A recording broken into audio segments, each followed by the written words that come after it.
little bite-sized version of Inside Chelsea. I'm joined by Matisse, and we're going to be looking at all the transfer rumours about our club, given transfer deadline day is not too far away now, and we're of course going to look ahead to the Fulham game at Stamford Bridge, which is on Saturday lunchtime. Matisse, first of all, let's talk transfers, because not long to go now, and there was a new name that we've been linked with, and that's López. I mean, I don't know about you, but I felt like this rumour has come out of absolutely nowhere.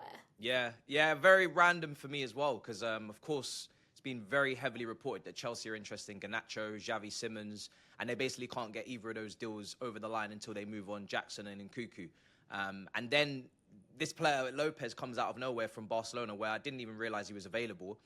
He's a very good player, for sure, and maybe it's an alternative to Simons because he's been linked with Tottenham, or maybe he's been waiting for a move. I don't know his relationship with Leipzig right now. I'm sure he'll just be able to stay there until January if this doesn't go through. I'm sure the relationship is still very much healthy, unlike we've seen other players in this transfer window where it's almost they can't go back to the clubs they're currently at. But yeah, it's a strange one, very random. But from a profile standpoint, it seems to kind of line up with what Chelsea are looking at, some sort of attacking midfielder if Palmer's out, and he did obviously go down before the game against West Ham. So yeah, they're probably just looking at some depth. So do you think that if Chelsea don't get Xavi Simons, then López could be an option? But it does feel like Xavi Simons is the first choice. Yeah, no, I think he could be. He's one of those players that he's an attacking midfielder.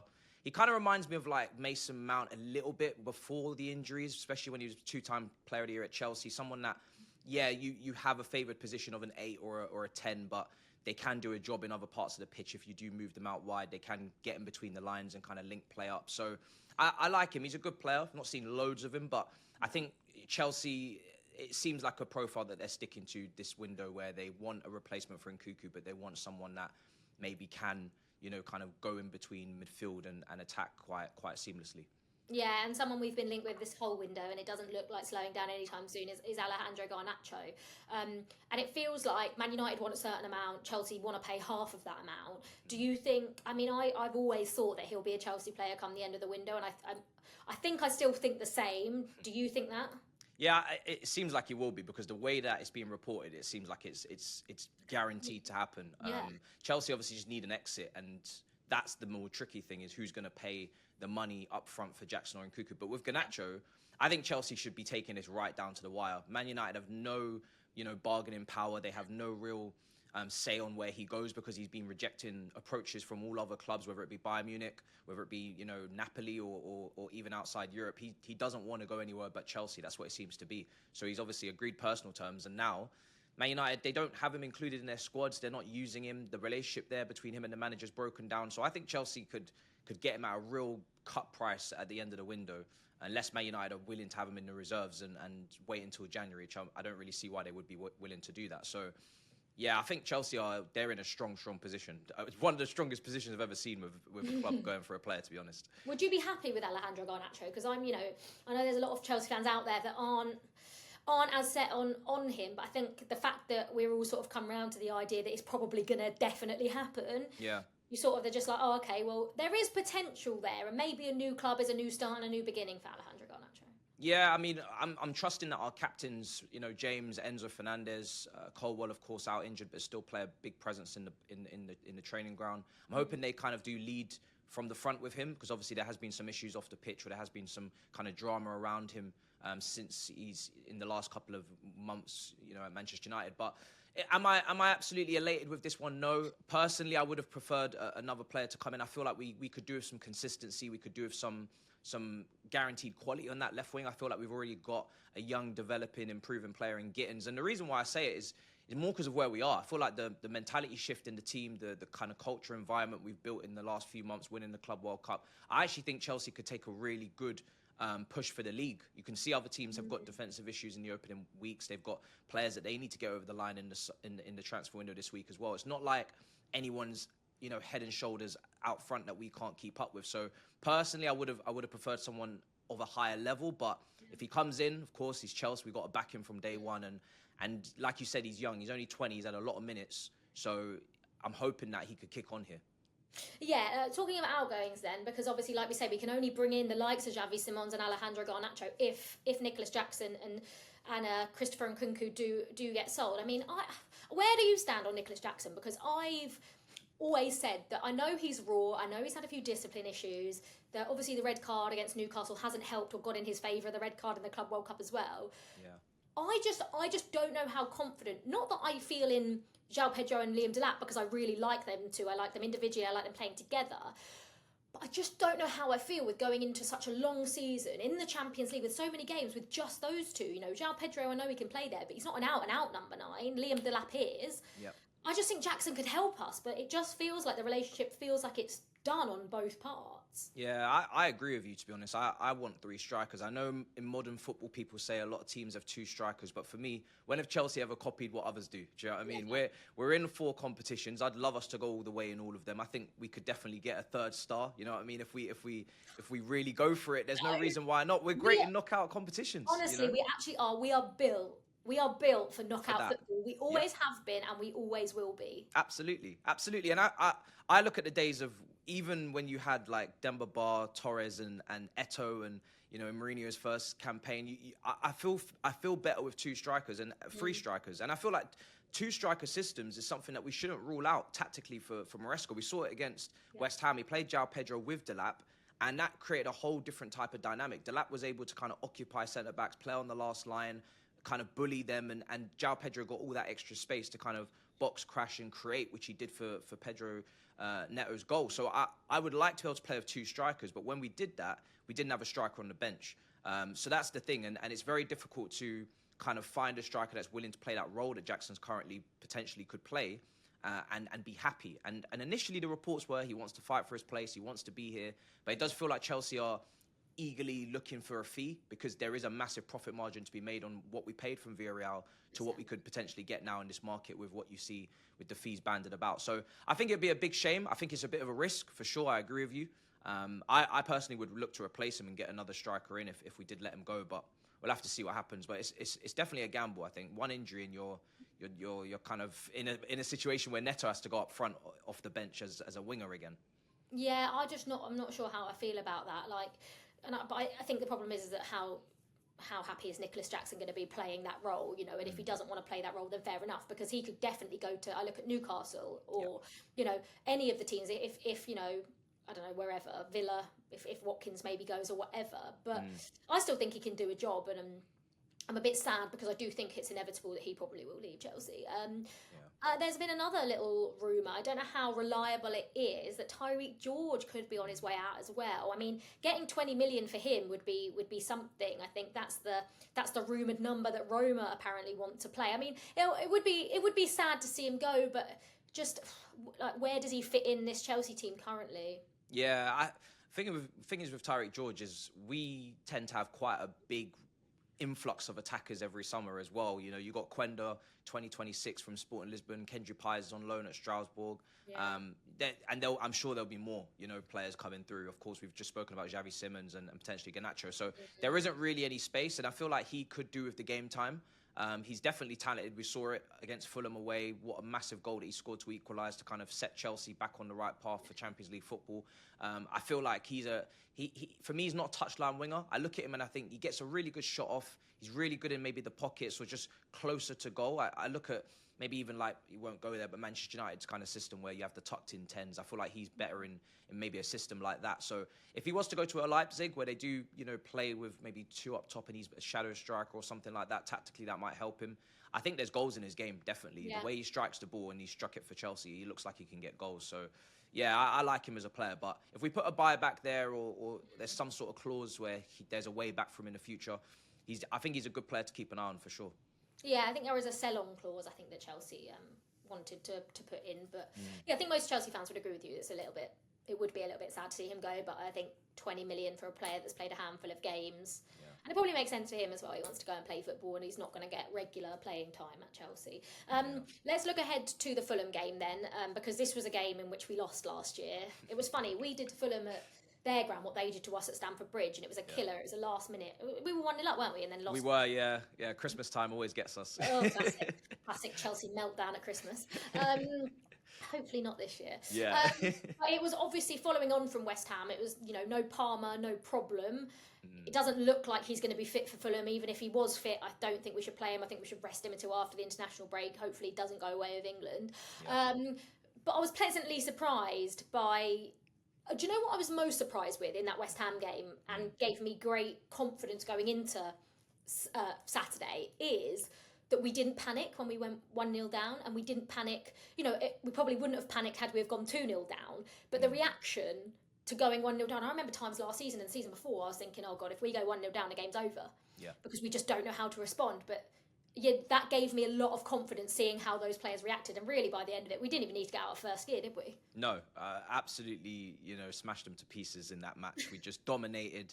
And it's funny with Chelsea is there's definitely a mentality shift. We've had a lot of trials and tribulations over the last few months in terms of, going to Nottingham Forest away on the last day. There's a lot of pressure there. Club World Cup, there's lightning bolts in the sky. You've got to take a break against Benfica and come back and win there. The final against PSG.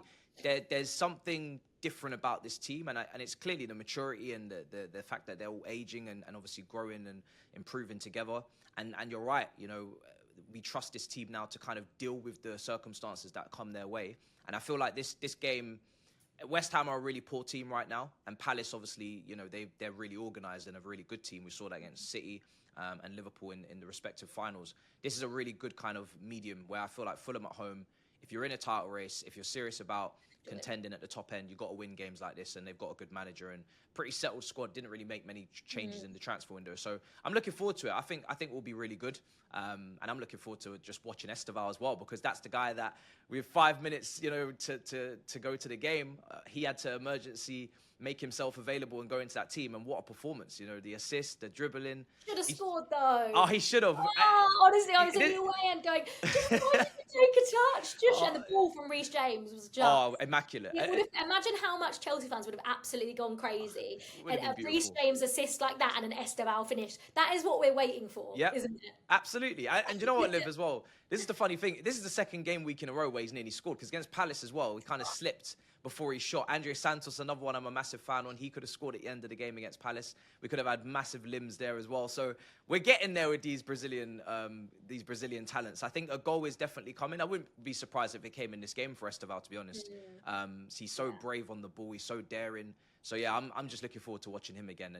And also Pedro Neto, massive performance on that left-hand side as well. I thought he was brilliant. Yeah, that's what I was going to say, actually, because I thought in the first game he looked a little bit tired.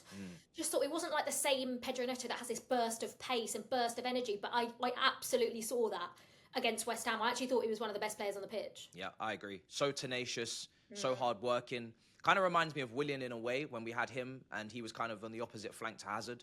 Just balanced out Esteval really well, who's obviously much younger.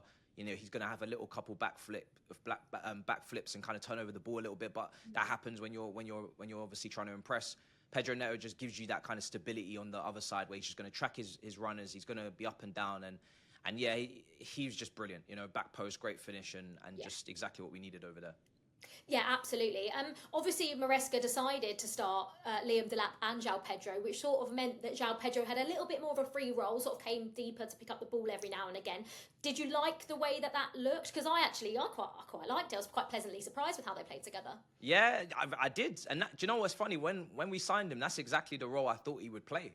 Because obviously we saw Palmer on the right against PSG with the overlap from Gusto. So I thought, okay, maybe this Nkuku second striker position is opening up again, and we saw different systems and ways it could work. So this is something he's more than capable of doing. He's more than capable of playing just off the front man, and then it's an extra body in the box when we cross the ball as well. Now it's him and Delap instead of just one person. So I think it should be an option that we should look at. Obviously, every game's different. Tactically, we're going to do different things, but this is why I want the three strikers, and I think you do too. Is just because when you do that and say it's not working or they're not having great games or someone gets injured, you don't want to suddenly not be able to ever do it again because you've only got two strikers. Yeah, I think it's the options. What did you make of Liam Delap's performance? Because, I mean, I would have loved him to get on the score sheet. But I saw some Chelsea fans, I mean, X isn't the way to sort of, it doesn't really count for much. But I did see some fans criticising his performance, and I actually thought he played really well. Yeah, I mean, he was heavily involved in the Esteval assist. He's the one that kind of laid it off. I thought his role was very, very clear and defined for me, and that's exactly what I expect from him, which is yeah, we want our strikers to get goals, but we also want them to kind of occupy the centre backs, and that's what he did. Handful. He's a handful. The amount of duels he got himself into, or the amount of times he had the ball played into him and he kind of won the 50-50, and then other players that are not as strong physically are able to pick up the pieces and kind of play into space now.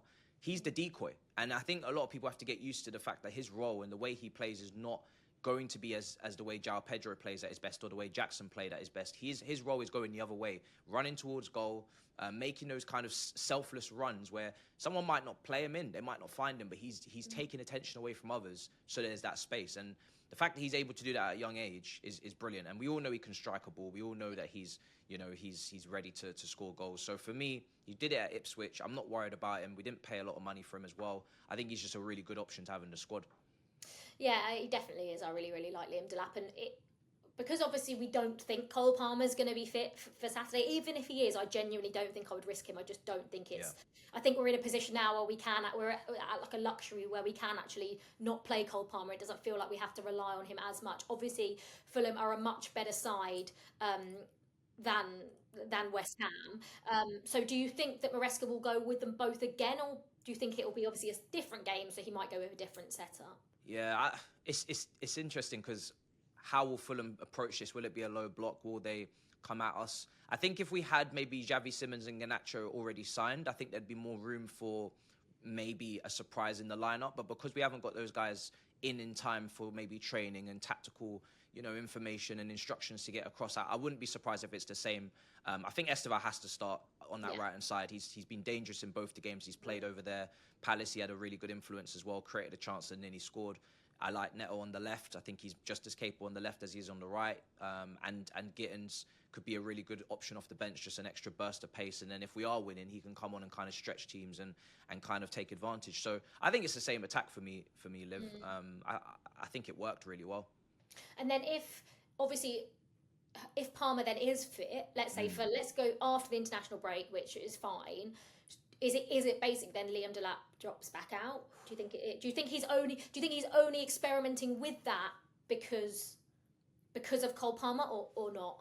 It's difficult because Delap with him against low blocks, he kind of pushes the line back, and he's one of those players that he creates chaos. Like he's very like interested in causing a problem.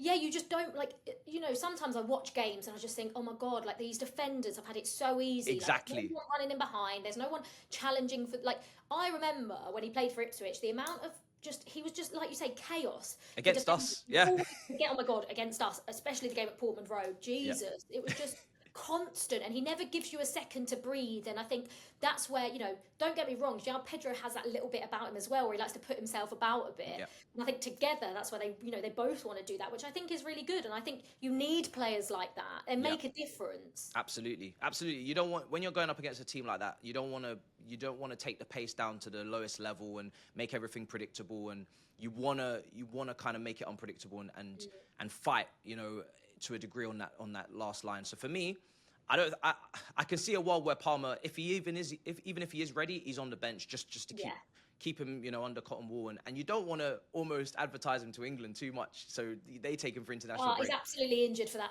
Yeah, he's injured. Sorry. He's injured. He hasn't recovered in time. Yeah, absolutely not.